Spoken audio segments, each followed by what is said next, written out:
students, of course I was teaching quite a lot, were coming to me and they were asking me just to give them some exercises. So I was always writing on a piece of paper with a hand somewhere, and papers would be all over the house. And then they said, look, can you actually give us something more presentable than that? So that is how the idea of the book started.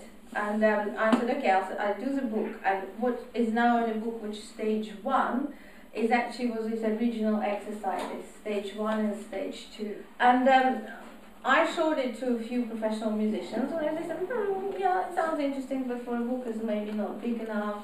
It's an interesting method, but they were impressed, but it didn't have as much validity. But meanwhile, I was actually getting more and more into it, because on the side of also at the time, because I was, as every professional musician, you know, you practice so much, you sit for hours.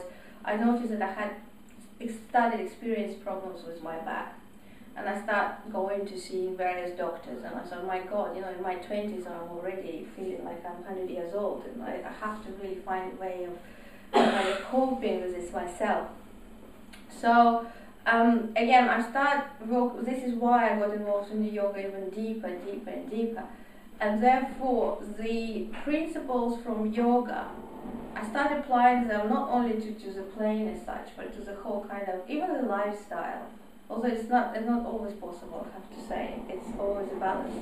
But, and then I go into this even a deeper level, because I thought, okay, there's definitely something in depth I need to research, but in order to do that, I need to know more about yoga, because I had already 5 or 6 diplomas in music. But of course, yoga was hobby, and I went to live school in London. It's one of the best schools in London, yoga schools, and if I knew how much work it would be, I don't know if I would have done. But it was incredible, and I've learned so much. And all the time I was trying to kind of connect it with the piano.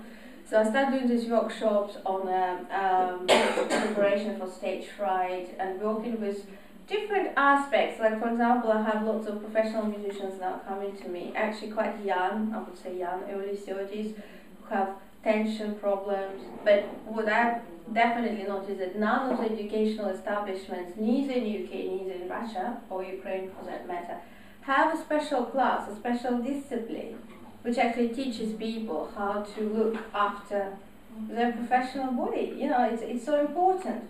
Musicians only go to see professionals when they need to, but no one actually does any prevention. And I really think, you know, if they encourage people to practice 8 hours a day or 6 to 8 hours a day, they need to show them how to walk and how to practice.